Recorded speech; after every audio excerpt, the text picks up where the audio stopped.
Welcome to another edition of Politics Done Right Incrementally. And guess who we found? The one and only Rand Graham. You know, remember the new book that he has that you must... Tell them why they need to get this book. Well, first of all, it's a fun read. It's more than a fun read. And reading ought to be...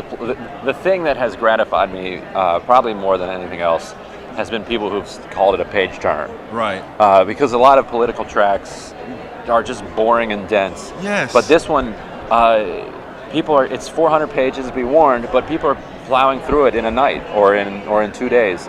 And then the second most gratifying thing is on Twitter, seeing people, or on Facebook, seeing people engaging in arguments online and drawing things from the book. Right. And informing the way that they understand the current environment. And I swear that what Pelosi and the CBC are doing right now to AOC and the others is not a plant.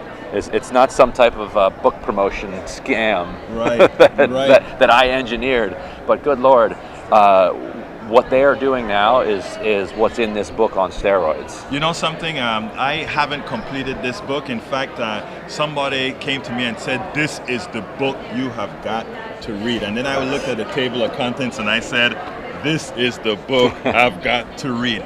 You were formerly with Huffington Post, and then you moved on to the Intercept. And I must tell you that I do a whole lot of blogging and the radio, and I use a lot of your material because I find you to be one of. There are not a lot of credible journalists out there, and I was giving you a little bit of hell saying that you're not supposed to have a position and all that sort of stuff because you're a journalist. Right. I call myself an activist blogging journalist, which is completely different from what you are. Now, tell me what do you think about the election going forward? I've heard you speak a lot about it. So yeah, there's I have a couple different points that I'd want to make on that. One of them, and I talk about this in the epilogue of the book, which is one of the few places where I kind of just say what I think. Right. Prologue less so, but epilogue, it's like here's what I think. Right. The rest of it's straight news. Democratic primary voters have fancied themselves pundits. Right. For actually probably hundreds of years. Right. There's and when I say Democrats, if I'm talking about the 19th century, I'm talking about Republicans. Like the left and the liberals, they flipped, but lefties and liberals in this country have always overthought elections. Right. And they try to think, who is it that these other people that I don't really know would end up supporting, rather than voting for the person that they support. And the further problem is that they don't interact a lot with those other people that they claim to support, or that they're trying to win the support of, and so then they end up nominating people that actually those people don't like at all, like John Kerry. They'll tell themselves, well, they don't. These right-wingers aren't going to like Howard Dean, so let's nominate John Kerry because he's going to be electable. He's a war hero. People will rally around him. There was no way that these white working class people were going to rally to John Kerry. Get the hell out of here with that. Right. Howard Dean, maybe, because Dean's authentic and he's saying, yes, he's more to the left, but he's saying something that he believes in and that they might want to hear. So whenever they overthink it, they end up blowing it. The one time they didn't overthink it, they nominated the guy named Barack Hussein Obama that everybody said could never win in America. Yes. He won the first majority since the 1970s for Democrats. But they didn't take that lesson away from it. They just kind of chalked that up to good luck, I guess. And so I'd say stop if you're a voter voting as a pundit. You don't actually know that Joe Biden is more electable than Bernie Sanders or Elizabeth Warren or whoever else. You don't know. Right. You might think it. Right. But what about your history of predictions gives you the confidence to say, I don't really like Joe Biden that much, but I think that other people that I've heard about on Fox News or elsewhere, MSNBC, they might like him, so I'm going to nominate him. And then he goes up against Trump and gets wiped out. I think there's a real risk. I think he's a terrible candidate. Let me tell you, he is a terrible candidate, and I don't even think he's going to win the primaries. I think he'll going to be out sooner than later. But what can I say? I think it's a bit, and my thing is, I think it's a bit more sinister, right? I actually think they know exactly what they're doing, and I actually think some of them maybe, but go ahead. Yeah, I think so. I'm not talking about the rank and file Democrats, but I'm talking about the Right. ones that are saying, okay, we really want this, because I'll be blunt. I really don't care. I don't think some of them really care if Trump loses or wins. So I write in the book about the 19, and this is kind of where the narrative starts. The 19 for the left narrative, 1983 Chicago mayoral election. Harold Washington, with Jesse Jackson as his chief ally, runs for mayor. He's a congressman, a black man with the support of like the Democratic Socialists of America and the Young Lords, like the Reformed Gang. He runs for mayor, and Ted Kennedy, Walter Mondale, and the whole machine come in and endorse Richard Daley in the primary. Washington wins the primary, despite all of this pushback against him. Then the entire machine goes over and endorses the Republican in the general election. They don't just do little conspiracies behind the scenes, and it's clear that they're sort of in the background supporting the Republican. They are all in on the stage For publicly endorsing the Republican in Chicago.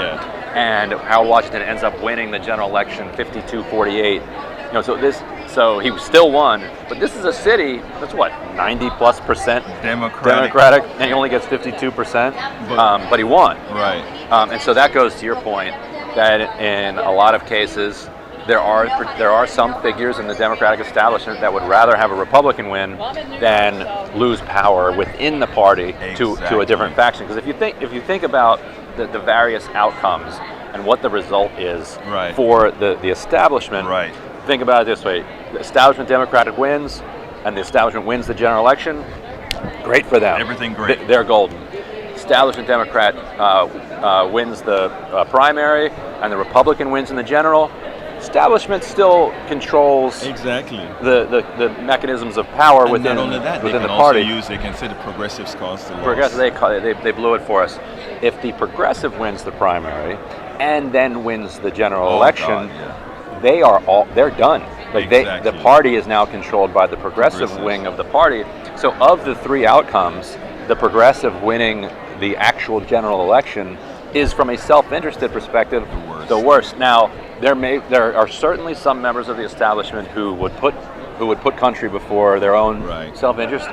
But when you have self-interest incentives lined up in that way, you're going to have a lot of people who follow those incentives, and you're going to see third parties. It was interesting on Morning Joe. Donnie Deutsch was on. Yeah, there you go. And Donnie Deutsch said, if one of these guys win, I am voting for Trump. And it was funny because I was surprised to see how Joe Scarborough pulled them back. You're not allowed to say that out loud. Right. You can't say that out loud. That's the quiet part. Right. But Donnie Deutsch knows that in a world where Warren is president and Bernie Sanders is president, who cares what Donnie Deutsch says? Exactly. He's out. He's out. I mean, he can still appear on MSNBC if he wants, but who's gonna what value does he bring to the conversation? He doesn't have connections in that world. He doesn't have any insight into it, and so for people like him, and so that's the media side of it. On the political operative side and the lobbyist side, there's thousands more of those people. They're out.